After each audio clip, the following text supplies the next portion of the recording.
ಈಗ ಹುಡುಗಿಯರು ಅವ್ರಿಗೆ ವರ್ಜಿನ್ ಆಗಿ ಕನ್ಯೆಯಾಗೇ ಇರಬೇಕು, ಯಾರ್ದು ಸಂಪರ್ಕ ಇರಬಾರ್ದು. ಹುಡುಗರು 10 ಜನ ಹುಡುಗಿರ ಜೊತೆ ಓಡಾಡಿರ್ತಾರೆ. ನೀನು ಅದೇ ಹುಡುಗಿನೇ ಮಾಡ್ಕೊಳ್ತಿದ್ಯಾ ಅಂತ ಕೇಳಿದ್ರೆ ಇಲ್ಲ ಆ ಥರ ಹುಡುಗಿ ನನಗೆ ಬೇಡ. ಇವ್ರಿಗೆ ಮಜಾ ಮಾಡಕ್ ಮಾತ್ರ ಹುಡುಗಿರ್ ಬೇಕು, ಬಟ್ ಇವ್ರ ಮದುವೆ ಆಗೋ ಹುಡುಗಿ ಮಾತ್ರ ಕನ್ಯೆ ಆಗಿರ್ಬೇಕು, ವರ್ಜಿನ್ ಆಗಿರ್ಬೇಕು. ಅದೇ ಹುಡುಗಿನೂ ಹಂಗೆ 2-3 ಜನ ಬಾಯ್ ಫ್ರೆಂಡ್ಸ್ ಜೊತೆ ಓಡಾಡ್ತಿದ್ರೆ ನೀವು ಮಾಡ್ಕೊಳ್ತೀಯ? ಈ ಹೈಯರ್ ಕ್ಲಾಸ್ ಇಂದ ಬಂದವರು, ಹೈಲಿ ಎಜುಕೇಟೆಡ್, ಅವ್ರ ಜೀವನ ಪೂರ್ತಿ ಓದೋದು, ರ್ಯಾಂಕ್ ತಗೊಳ್ಳೋದು, IIT IIM ಇದಕ್ಕೆ ಹೋಗಿ ಒಂದು ದೊಡ್ಡ IT-BT ನಲ್ಲಿ ಕೆಲಸ ತಗೊಳ್ಳೋದು, ಅದ್ರೊಳಗೆ ಅವ್ರಿಗೆ ಕಾನ್ಸಂಟ್ರೇಷನ್ ಇರುತ್ತೆ. ಲೈಫ್ ಸ್ಕಿಲ್ಸ್, ಆ ಲೈಫ್ ಸ್ಕಿಲ್ಸ್ ಕಡಿಮೆ ಆಗ್ಬಿಟ್ಟಿರುತ್ತೆ ಅವ್ರಿಗೆ. ಎಷ್ಟೋ ಜನಕ್ಕೆ ಆ ಥರ ಹೈಲಿ ಎಜುಕೇಟೆಡ್ ಇದ್ರೊಳಗೆ ಸಿಂಪಲ್ ಅವ್ರದ್ದು ಸಂಭವ ಕ್ರಿಯೆ ಬಗ್ಗೆ, ಹುಡುಗಿ ಜೊತೆ ಹೇಗಿರಬೇಕು, ಯಾವ ರೀತಿ ಅವ್ರನ್ನ ಇಂಪ್ರೆಸ್ ಮಾಡಬೇಕು, ಎಷ್ಟೋ ಹುಡುಗರಲ್ಲಿ ಆ ಸ್ಕಿಲ್ ಇಲ್ಲ. ಈಗಿನ ಕಾಲದ ಇದ್ರೊಳಗೆ ತುಂಬಾ ಒಂಥರ ರಿಲೇಶನ್ಶಿಪ್, ಒನ್ ನೈಟ್ ಸ್ಟ್ಯಾಂಡ್ ಅದು ಇದೆಲ್ಲ ಸ್ವಲ್ಪ ಸಾಮಾನ್ಯ ಆಗಿರೋದ್ರಿಂದ ಆ ನಂಬಿಕೆ ಹೊಟ್ಟೋಗಿದೆ ಹುಡುಗರಲ್ಲೂ ಕೂಡ. ಇಲ್ಲ ಇವಳು ನನಗೆ ಅವಳು ನೋಡಿದ್ರೆ ನಾನು ವರ್ಜಿನ್ ಅಲ್ಲ ಅನ್ಸುತ್ತೆ, ನಾನು ಮದುವೆ ಮಾಡ್ಕೊಂಡಿದ್ದೆ, ನಮ್ಮ ಫ್ರೆಂಡ್ಸ್ ಎಲ್ಲ ಹೇಳಿದ್ರು ಹಿಂಗಿರ್ಬೇಕು ಹಂಗಿರ್ಬೇಕು ಅಂತ, ಸೊ ನನಗನ್ಸತ್ತೆ ಅವಳು ಕನ್ಯೆ ಅಲ್ಲ. ಒಂದು ಸಲ ಅನುಮಾನದ ಹುಳು ತಲೆ ಒಳಗೆ ಹೋಗ್ಬಿಟ್ರೆ ಇನ್ನು ಏನ್ ಮಾಡಿದ್ರು ಆ ತಲೆ ಕೊರೆಯೋದನ್ನು ಬಿಡೋದಿಲ್ಲ. ಅದು ಮೊದಲನೇ ರಾತ್ರಿನಲ್ಲಿ ಎಲ್ಲರೂ ಕೂಡ ಸಿನಿಮಾ ಕತೆ ಕಾದಂಬರಿಲಿ ತೋರಿಸಿದಂಗೆನೆ ಅವ್ರ ಫಸ್ಟ್ ನೈಟು ಎಕ್ಸೈರೇಟೆಡ್, ಇದನ್ನ ಆಕಾಶದಲ್ಲಿ ತೇಲಾಡ್ತಾ ಇದ್ದೀನಿ, ಇದು ಮಾಡಿದೆ ಅನ್ನೋ ಥರ ಇರೋದಿಲ್ಲ. ಪೇಷನ್ಸ್ ಹೋಗಿ ಈಗ ಎಷ್ಟೋ ಜನ ಹುಡುಗರಲ್ಲಿ ಏನಾಗುತ್ತೆ, ಫಸ್ಟ್ ಡೇ ಅವ್ರು ಏನಾದರೂ ಒಂದು ಸಂಭವ ಕ್ರಿಯೆ ಮಾಡಲಿಲ್ಲ ಹುಡುಗ ಅಂದ್ರೆ, ಇಡೀ ಬೆಳಗ್ಗೆ ಎದ್ದ ತಕ್ಷಣ ಇಡೀ ಒಂದು ಕುಟುಂಬದಲ್ಲಿ ಹೋಗಿ ಇವ್ನು ಸರಿಗಿಲ್ಲ, ಇವನ್ ಇಂಪಾರ್ಟೆಂಟು, ಇವನ್ ಇದಿಲ್ಲ. ಕೆಲವು ಕುಟುಂಬಗಳಲ್ಲಂತೂ ದೊಡ್ಡ ವಿಷಯ ಮಾಡಿ ಅವ್ರ ಮರ್ಯಾದೆ ಎಲ್ಲ ಹೋಗಿ ಪಾಪ ಆ ಹುಡುಗನಿಗೂ ಕೂಡ ಸಮಸ್ಯೆ ಪರಿಹಾರನೇ ಆಗ್ಬಾರ್ದು, ಆ ಥರ ಸೈಕಲಾಜಿಕಲಿ ಅಪ್ಸೆಟ್ ಆಗ್ಬಿಡೋದು. ಮೊದಲನೇ ಸಂಭವದಲ್ಲಿ ಇದಾಗೋದು ಬಹಳ ಸಾಮಾನ್ಯ. ಅದನ್ನ ಗಂಡು ಹೆಂಡತಿ ಮೊದಲೇ, ಅದಕ್ಕೆ ಪ್ರೀ ಮ್ಯಾರಿಟಲ್ ಕೌನ್ಸೆಲಿಂಗ್ ಅಂತ ಹೇಳಿ.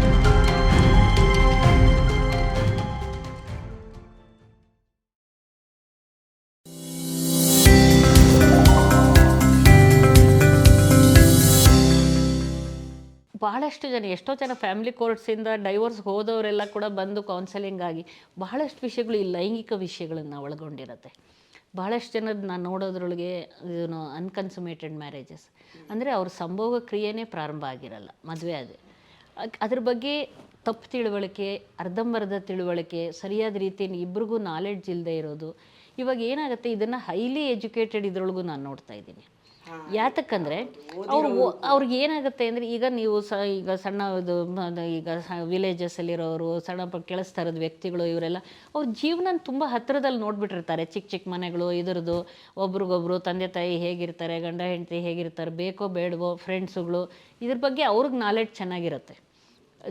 ಇದ್ರದ್ದು ಗಂಡ ಹೆಂಡತಿ ಮ್ಯಾರೇಜು ಸಂಭೋಗ ಕ್ರಿಯೆ ಬಗ್ಗೆ ಅವ್ರಿಗೆ ಚೆನ್ನಾಗಿರುತ್ತೆ ನಾಲೆಡ್ಜು. ಈ ಹೈಯರ್ ಕ್ಲಾಸಿಂದ ಬಂದವರು, ಹೈಲಿ ಎಜುಕೇಟೆಡ್, ಅವ್ರ ಜೀವನ ಪೂರ್ತಿ ಓದೋದು, ರ್ಯಾಂಕ್ ತೊಗೊಳ್ಳೋದು, IIT IIM ಇದಕ್ಕೆ ಹೋಗಿ ಒಂದು ದೊಡ್ಡ IT-BT ನಲ್ಲಿ ಕೆಲಸ ತೊಗೊಳ್ಳೋದು, ಅದರೊಳಗೆ ಅವ್ರಿಗೆ ಕಾನ್ಸಂಟ್ರೇಷನ್ ಇರುತ್ತೆ. ಈ ಜೀವನ ಇದ್ರದ್ದು ಜೀವನ ಶೈಲಿ ಅಂತ ನಾವು ಏನು ಹೇಳ್ತೀವಿ, ಲೈಫ್ ಸ್ಕಿಲ್ಸ್, ಆ ಲೈಫ್ ಸ್ಕಿಲ್ಸು ಕಡಿಮೆ ಆಗಿಬಿಟ್ಟಿರುತ್ತೆ ಅವ್ರಿಗೆ. ಹಾಗಾಗಿ ಒಂದು ಹಂತ ತಲುಪಿದ ಮೇಲೆ ಅವ್ರಿಗೊಂಥರ ಸಂಕೋಚ, ಇವ್ರಿಗೆ ನನಗೆ ಇದು ಗೊತ್ತಿಲ್ಲ ಅದು ಗೊತ್ತಿಲ್ಲ ಅಥವಾ ಇದು ಈ ಥರ ಅಂತ ಅವ್ರಿಗೆ ಹೇಳ್ಕೊಳಕ್ಕೂ ಆಗಲ್ಲ. ಅದೊಂಥರ ಮರ್ಯಾದೆ ಪ್ರಶ್ನೆನೂ ಆಗುತ್ತೆ. ಎಷ್ಟೋ ಜನಕ್ಕೆ ಆ ಥರ ಹೈಲಿ ಎಜುಕೇಟೆಡ್ ಇದ್ರೊಳಗೆ ಸಿಂಪಲ್ ಅವ್ರದ್ದು ಸಂಭವ ಕ್ರಿಯೆ ಬಗ್ಗೆ, ಅವ್ರು ಯಾವ ರೀತಿ ಹುಡುಗಿ ಜೊತೆ ಹೇಗಿರಬೇಕು, ಯಾವ ರೀತಿ ಅವ್ರನ್ನ ಇಂಪ್ರೆಸ್ ಮಾಡಬೇಕು, ಹೇಗೆ ಮಾಡಬೇಕು, ಅವ್ರಿಗೆ ಯಾವ ರೀತಿ ಅವ್ರಿಗೆ ವರ್ತಿಸ್ಬೇಕು, ಎಷ್ಟೋ ಹುಡುಗರಲ್ಲಿ ಆ ಸ್ಕಿಲ್ ಇಲ್ಲ. ಅದೇ ಒಂದು ಕಾರಣ ಆಗಿಬಿಡುತ್ತೆ ಪ್ರಾಬ್ಲಮ್ಮು. ಆದರೆ ಕೆಲವರು ಪಾಪ ಇಬ್ಬರು ಗಂಡ ಹೆಂಡತಿ ಬಹಳಷ್ಟು ಅವರು ಒಬ್ರಿಗೊಬ್ರಿಗೆ ತಿಳ್ಕೊಳ್ತಾರೆ. ನಂಗೆ ಗೊತ್ತಿಲ್ಲದೆ ಇರೋದನ್ನು ತಿಳ್ಕೊಬೋದು, ತಿಳ್ಕೊಂಡು ಅಳವಡಿಸ್ಕೊಂಡು ಅವ್ರ ಜೀವನ ಸರಿ ಮಾಡ್ಕೊಂಡಿದ್ದಾರೆ. 5 ವರ್ಷ 10 ವರ್ಷ 15 ವರ್ಷ ಸಂಭೋಗ ಕ್ರಿಯೆನೇ ಆಗಿರಲ್ಲ ಮ್ಯಾರೇಜ್ ಆಗಿ. ಆ ಥರದವ್ರು ನಾನು ನೋಡಿದ್ದೀನಿ ಅಷ್ಟು. ಮತ್ತು ಒಂದು ತಪ್ಪು ತಿಳುವಳಿಕೆಗಳು ಕೂಡ ಈಗ ಇದ್ರ ಬಗ್ಗೆ, ವರ್ಜಿನಿಟಿ ಅಂತ ಈಗ ಹುಡುಗಿಯರು ಅವ್ರಿಗೆ ವರ್ಜಿನ್ನಾಗಿ ಕನ್ಯೆಯಾಗೇ ಇರಬೇಕು, ಅವ್ರಿಗೆ ಇದನ್ನು ಯಾರ್ದು ಸಂಪರ್ಕ ಇರಬಾರ್ದು. ಹುಡುಗರು 10 ಜನ ಹುಡುಗಿರ ಜೊತೆ ಓಡಾಡಿರ್ತಾರೆ.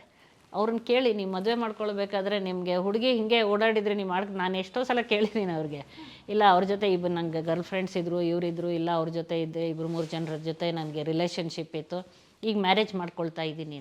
ಇವಾಗ ಅದಕ್ಕೆ ಅಷ್ಟೊತ್ತಿಗೆ ಏನೋ ಟೆನ್ಷನ್ಸ್ ಆಗಿರುತ್ತೆ ಅವ್ರಿಗೆ. ಫಿಸಿಕಲ್ ರಿಲೇಷನ್ ಆಲ್ರೆಡಿ ಮಾಡಿರೋದ್ರಿಂದ ಅವರು ನನಗೆ ಏನೋ ನನ್ನ ಬಗ್ಗೆ ನನಗೆ ಭಯ ಇದೆ, ಅವ್ಳನ್ನ ಸರಿಯಾಗಿ ನಾನು ಸಂಭೋಗ ಮಾಡ್ತೀನೋ ಇಲ್ವೋ, ನೀನು ಅದೇ ಹುಡುಗಿನೇ ಮಾಡ್ಕೊಳ್ತಿದ್ಯಾ ಅಂತ ಕೇಳಿದ್ರೆ ಇಲ್ಲ ಆ ಥರ ಹುಡುಗಿ ನನಗೆ ಬೇಡ. ಇವ್ರಿಗೆ ಮಜಾ ಮಾಡೋಕ್ಕೆ ಮಾತ್ರ ಹುಡುಗಿರ್ಬೇಕು, ಬಟ್ ಇವ್ರು ಮದುವೆ ಆಗೋ ಹುಡುಗಿ ಮಾತ್ರ ಕನ್ಯೆ ಆಗಿರಬೇಕು, ವರ್ಜಿನ್ ಆಗಿರಬೇಕು. ನಮಗೆ ಆ ಥರ ಅದೇ ಹುಡುಗಿನೂ ಹಾಗೆ 2-3 ಜನ ಬಾಯ್ ಫ್ರೆಂಡ್ಸ್ ಜೊತೆ ಓಡಾಡ್ತಿದ್ರೆ ನೀವು ಮಾಡ್ಕೊಳ್ತೀಯ? ಇಲ್ಲ, ನಾವು ಮಾಡ್ಕೊಳ್ಳೋದಿಲ್ಲ. ಕರೆಕ್ಟಾಗಿ ಸ್ಟ್ರೈಟಾಗಿ ಹೇಳ್ತಾರೆ ಅವರು. ಸೊ ಅದಕ್ಕೇ ನೀವು ಮರ್ಯಾದೆ ಕೊಡೋದನ್ನು ಫಸ್ಟ್ ಕಲಿಬೇಕು. ನೀನು ಆ ಥರ ನೀನು ಹುಡುಗಿನ ಪ್ಯೂರಾಗಿರಬೇಕು, ಚೆನ್ನಾಗಿರ್ಬೇಕಾದ್ರೆ ನೀನು ಹಾಗೇ ಇರಬೇಕು ನೀವು. ಯಾಕಂದರೆ ಇದು ಗಂಡು ಹೆಣ್ಣು ಇಬ್ರಿಗೂ ಅಷ್ಟೇ. ಬರೀ ವರ್ಜಿನಿಟಿ ಅಥವಾ ಕನ್ಯತ್ವ ಇದ್ರದ್ದು ಅಂತ ಇರೋದು ಬರೀ ಹುಡುಗಿರಿಗೆ ಸಂಬಂಧಪಟ್ಟಿದ್ದಲ್ಲ, ಹುಡುಗರಿಗೂ ಸಂಬಂಧಪಟ್ಟಿದೆ ಅದನ್ನು.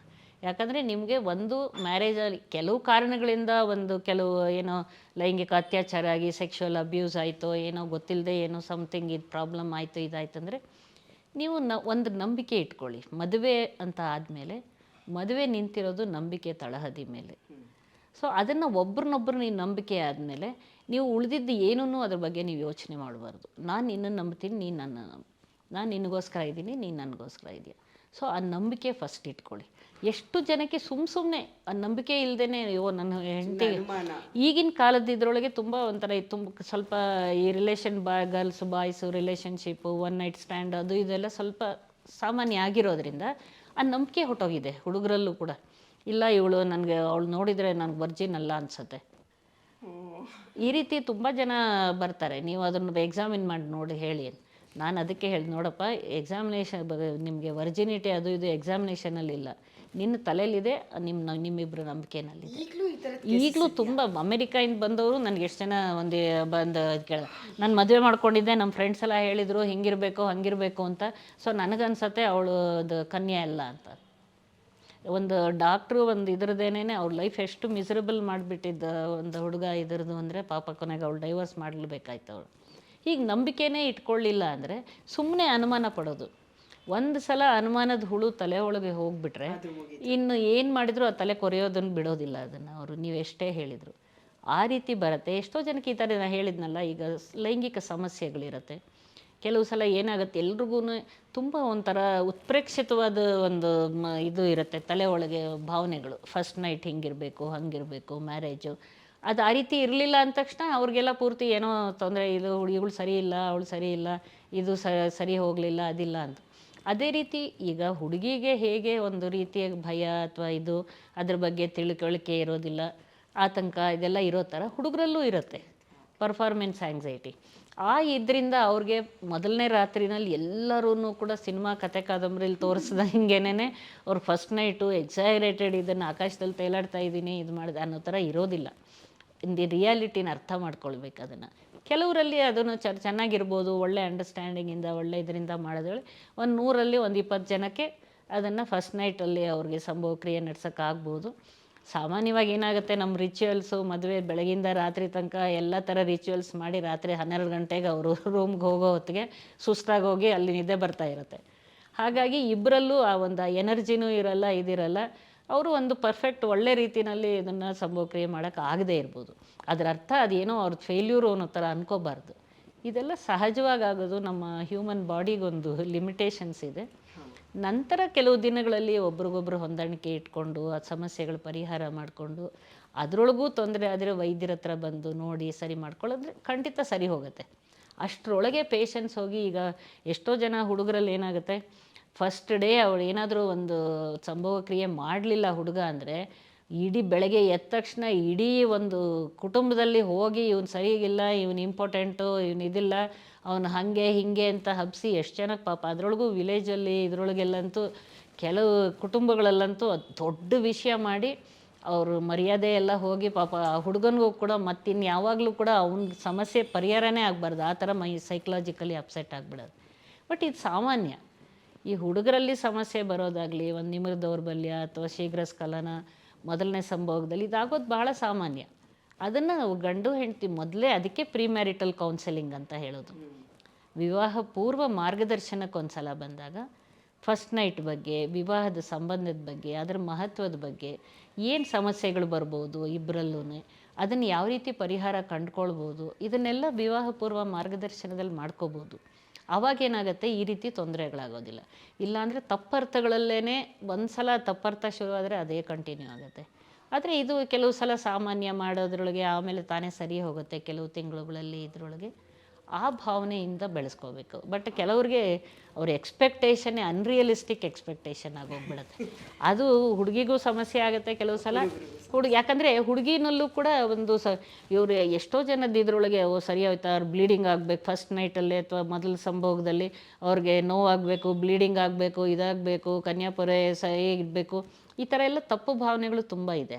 ಇದೆಲ್ಲ ಆ ಥರ ಎಲ್ಲ ಏನೂ ಇರೋದಿಲ್ಲ.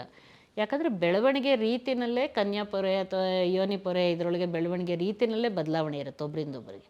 ಸೊ ಎಲ್ಲರಲ್ಲೂ ತೊಂದರೆ ಆಗುತ್ತೆ, ಹೀಗೆ ಬ್ಲೀಡಿಂಗ್ ಆಗಬೇಕು, ಇದಾಗಬೇಕು, ಆ ಥರ ಎಲ್ಲ ಏನೂ ಇಲ್ಲ ವೈಜ್ಞಾನಿಕವಾಗಿ. ಸ್ವಲ್ಪ ಮಟ್ಟಿಗೆ ಒಂದು ಭಯ ಸಂಕೋಚಕ್ಕೋಸ್ಕರ ಸ್ವಲ್ಪ ಮಟ್ಟಿಗೆ ಮುಜುಗರ ಆಗ್ಬೋದು, ಅಟ್ ದಿ ಮೋಸ್ಟ್ ಒಂದು ಹನಿ ಒಂದು ಸ್ಕ್ರ್ಯಾಚ್ ಆದಂಗೆ ಆಗ್ಬೋದು. ಅಷ್ಟು ಬಿಟ್ಟರೆ ಮೋಸ್ಟ್ ಆಫ್ ದಿ ಪೀಪಲ್ ಅದರೊಳಗೆ ಏನೂ ತೊಂದರೆ ಆಗಲ್ಲ.